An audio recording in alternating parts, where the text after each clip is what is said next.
माँ बेचारी की सारी जिंदगी गुजर गई बेटे पे पर्दे डालते डालते। अब्बा ने पूछा कहाँ गया वो नालायक, कहाँ गया वो निकम्मा, कहाँ गया वो हड्डे राम। तो माँ ने कहा अरे यहीं कहीं गया है, दुकान पे गया होगा। नहीं मस्जिद पे गया, मुझे बता के गया, ये इधर दुकान तक गया होगा। घर में कभी लड़ाई हुई तो माँ बेचारी ने अपने बेटे के हिस्से के थप्पड़ भी खाए, अपने बेटे की मार भी खाई, गालियां भी सुनी, क्या कुछ बर्दाश्त नहीं किया।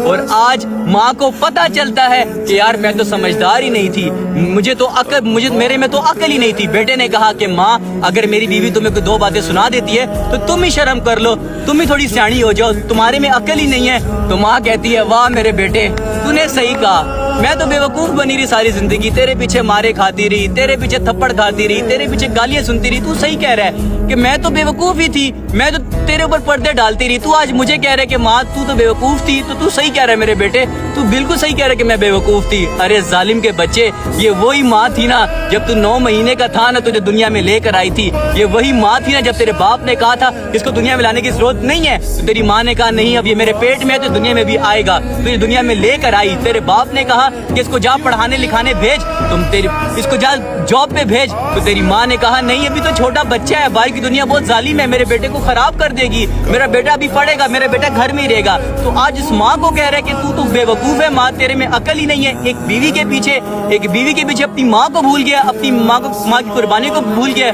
तो माँ जब सोचती है ना कि यार वाकया मैं समझदार नहीं थी, मैं तो बड़ी बेवकूफ थी, तो बेचारी बिखर जाती है, बेचारी टूट जाती है कि मैंने इस औलाद के पीछे क्या कुछ नहीं बर्दाश्त किया। एक माँ अपने बच्चे के पीछे क्या कुछ नहीं बर्दाश्त करती यार, अपना घर छोड़ देती है, सब कुछ बर्दाश्त करती है। खुदारा कदर करो अपनी माँ की, ये वो वाहिद हस्ती है जिसकी कदमों के नीचे जन्नत है। अगर अल्लाह ने किसी और को जन्नत रखनी होती तो बाप के पाँव के नीचे भी रखता, बाप के नीचे नहीं रखी। क्यों नहीं रखी? क्योंकि माँ को ये दर्जे दिए हैं, माँ ही औलाद को दुनिया में लेकर आती है। तो खुदारा कदर कर लो अपनी माँ की, इससे पहले कि बहुत बहुत बहुत लेट हो जाओ। इतना बेईमान है ना ये दिल, धड़क रहा है मेरे लिए और तड़प रहा है तेरे लिए। मेरा काला रंग था वो रंग की बहुत गोरी थी, और उसका मुझे छोड़ने में क्या कसूर यारो। 5 साल में तो सरकार भी बदल जाती है, वो तो फिर भी एक छोरी थी। मंजिल मिले या ना मिले अब रास्ता गलत नहीं चुनेंगे, और मोहब्बत तुझसे की है मेरी जान, तेरे बाद किसी और से नहीं करेंगे। एक बहुत कंजूस आदमी के घर अचानक कई मेहमान आ गए। अब कंजूस सोच में पड़ गया कि ये लोग तो एक ही दिन में मेरे पूरे महीने का राशन साफ कर देंगे। उसने अपनी पत्नी से मिलकर एक योजना बनाई। देखो पहले तो सबको सिर्फ एक एक रोटी और थोड़ी सी सब्जी परोसना, फिर थोड़ी देर बाद जाकर दोबारा पूछना कि और खाना है क्या, बाकी मैं संभाल लूंगा। अब योजना के हिसाब से खाना परोसा गया, हर मेहमान की थाली में सिर्फ एक एक रोटी और थोड़ी सी सब्जी रखी गई। सब लोग खाने लगे और कंजूस भी खाने बैठ गया। जब सबने अपनी अपनी रोटी खाई तो उसकी पत्नी दोबारा पूछने आई, लीजिए ना और रोटी सब्जी ले लीजिए। योजना के मुताबिक सबसे पहले अपने पति यानी उस कंजूस से पूछा। कंजूस बोला अरे नहीं, आज तो खाने में बहुत मजा आया, पेट भी भर गया, अब तो कोई कुत्ता ही होगा जो इससे ज्यादा खा पाएगा।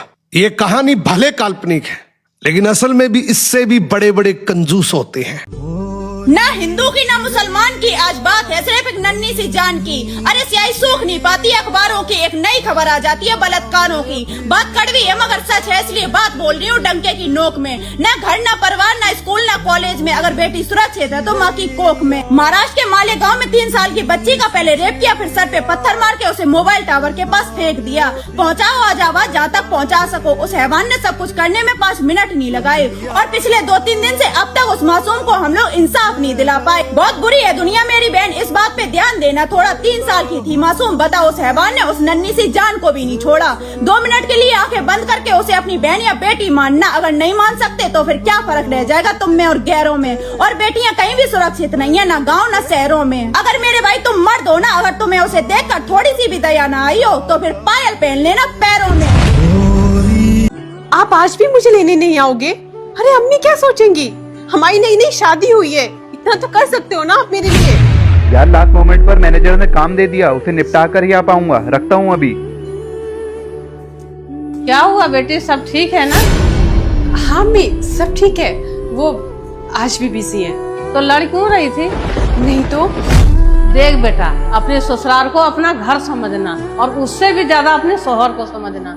वो जो बाहर की लड़ाई लड़ रहा है ना, उसके आगे तेरे घर की लड़ाई कुछ भी नहीं है। हमें हमेशा शिकायत होती है मर्द हमें नहीं सुनते हैं, पर क्या हम कभी उन्हें सुनते हैं? मर्द बाहर मेहनत करता है, कमा के लाता है, जब वो घर वापस आया करे तो उससे प्यार से पेश आया करे, उस घर को सुकून भरा बनाओ।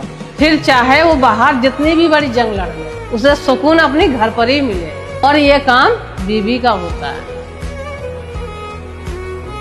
तुम उसे पूछती थी ना तेरे अब्बू के साथ मैंने इतने साल कैसे निकाले? ऐसे ही निकाले बेटा। मैंने उन्हें सुकून दिया, उन्होंने मुझे दुनिया भर के करके दूसरों से मोहब्बत वो हमें दिखा रही है कि मेरे जाने से उस पर कोई असर नहीं पड़ा। उसे समझाओ कोई कि यह दुनिया बड़ी धोखेबाज है, फायदा निकालने के बाद उसे रत्ती के भाव छोड़ देगी। ये आशिक बदलकर जगह जगह जिस्म लौटाने को मोहब्बत नहीं कहते हैं मेरी जान।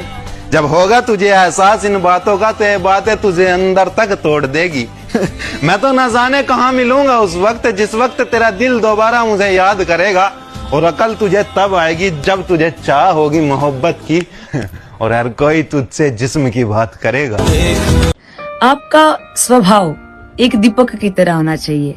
दीपक अगर राजा के महल में जलता है तो भी उतनी ही रोशनी देता है जितनी एक गरीब की झोपड़ी में देता है।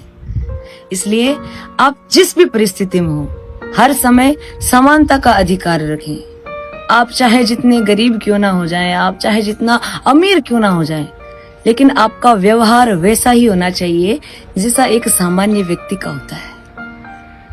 प्रेम से बोलिए राधे राधे।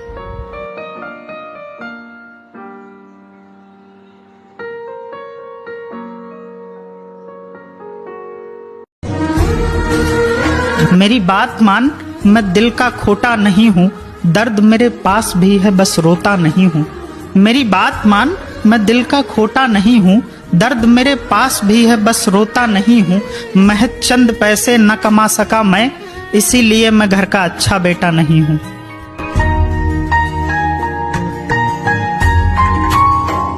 एक इंसान की असली पहचान उसके काम से होती है, उसके व्यवहार से होती है, उसकी वाणी से होती है। जब ये तीनों का कॉम्बिनेशन किसी एक व्यक्ति में मिल जाता है तो वो महान बन जाता है। इसलिए जिंदगी में कोशिश ऐसी करनी चाहिए कि आपके काम से आपकी पहचान बने, इस बात से नहीं कि आपकी पहचान किस किस से है, कितनी ऊपर तक है। तो काम ऐसा करो कि नाम बन जाए, और नाम इतना कमाओ कि नाम लेते ही काम बन जाए, है ना? मैं अपने एक भाई की लव मैरिज में शामिल था। भाई ने अपनी मोहब्बत से शादी की है, और जब वो छुप छुप कर मिलने वाली मोहब्बत अपने घर में दुल्हन बनकर आती है तो खुशी इतनी होती है कि मानो उसने अपनी पूरी दुनिया जीत ली हो, अपना सब कुछ पा लिया हो। और दूसरी तरफ एक लड़की की जिंदगी उजाड़ दी। वो लड़की अपने मरे हुए आशिक के साथ शादी कर रही है। किसी की हो रही है शादी अपनी मोहब्बत से, तो कोई अपनी मोहब्बत के मरे हुए शरीर से शादी कर रहा है। सुना है अलग कास्ट होने की वजह से मार दिया उस लड़की के आशिक को। लगता है हमारा समाज कुछ ज्यादा ही इज्जतदार बन रहा है। जरा गौर फरमाइएगा और शेयर कर देना भाई। गूंजने चाहिए अल्फाज, गूंजनी चाहिए ये वीडियो हर समाज तक, हर जाति तक, हर आशिक के पास, हर लड़की के पास, हर लड़के के पास। तो अर्ज क्या है कि सलाम है उस लड़की को जिस लड़की ने अपने मरे हुए आशिक के साथ शादी की है। समाज तू बता, किसी माँ के बेटे को मारकर तुम्हारी इज्जत बढ़ पाएगी क्या? चल मान लिया तुम्हारी जाति अलग थी, तुम्हारी कास्ट अलग थी, तुम्हारी बिरादरी अलग थी, और उस अलग कास्ट के लड़के को मारकर तुम्हारी लड़की तुम्हारी कास्ट में शादी कर पाएगी क्या? अब कर लिया शादी उसने उसी मरे हुए शरीर से, अब तुम ये इज्जत कैसे बचाओगे? बिछड़ाकर एक मोहब्बत को या मारकर किसी माँ के बेटे को, क्या तुम इसे समाज की इज्जत बताओगे? अरे जब तुम्हें इतनी फिक्र होती है अपनी इज्जत की, तो अपने घर की बेटियों को अपने घर के दरवाजे से बाहर निकलने क्यों देते हो?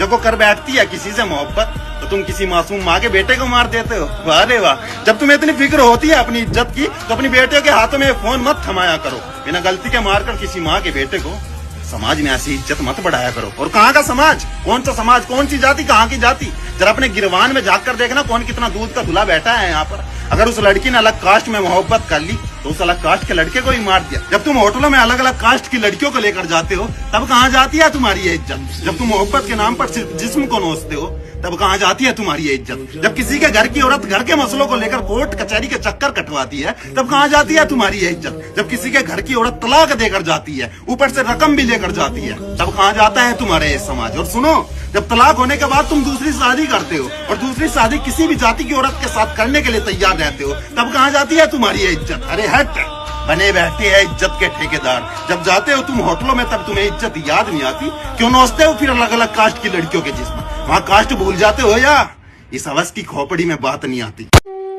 दिल में भले ही दुख हो पर हमेशा चेहरे पर मुस्कान रखिए, क्योंकि दुनिया मुस्कान देखती है, दिल नहीं।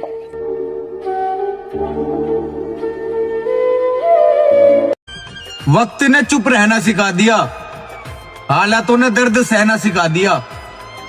अब किसी से कोई शिकायत ना मेरे भाई जिंदगी में, हमें भी टेंशन ने अकेला रहना सिखा दिया।